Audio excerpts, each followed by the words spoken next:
god, that was terrible. Why do people say that's good? I mean, come on. Whoa! I am the winds of change, and I've come to share my wisdom with you. You see, you shouldn't hate something just because it is different.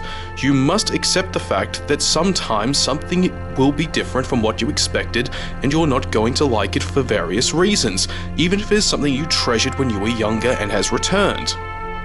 Mate, have you actually seen the movie? No, I haven't seen it yet, but I'm sure it's not that bad. It's terrible. I mean, Luke's drinking green titty milk, there's stuff that makes no sense, and this annoying Holdo character. Look, go see it for yourself, and then talk to me about me not liking it, okay? Alright, I'll give it a look. Oh my god, that was terrible. Okay, screw everything I was gonna say. This movie is just god-awful. Anybody who knows me knows that I grew up in the 90s and I watched a lot of awesome cartoons back in the day. One of those was Rocko's Modern Life, a cartoon that I absolutely loved, both as a kid and as an adult. And when Netflix announced that they were doing original specials of not only Rocko but Invader Zim, I was hyped.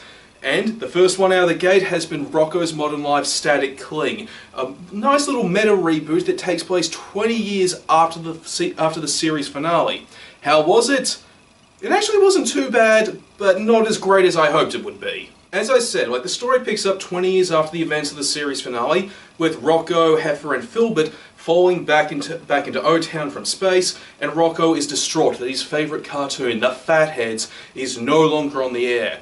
And, thanks to his re-entry, O-Town's main source of business has now also gone bankrupt. So now he has to team up with Mr. Big Head in order to track down his son Ralph, so that they can reboot the Fatheads and make a new cartoon to revitalise the economy. It's actually a pretty funny premise now that I say it out loud.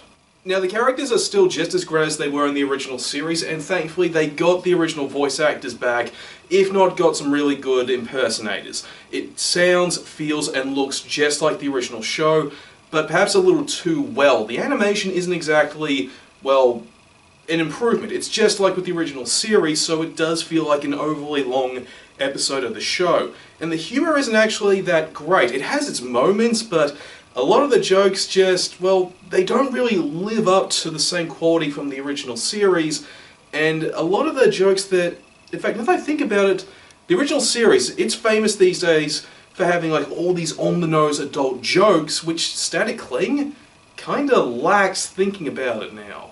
But what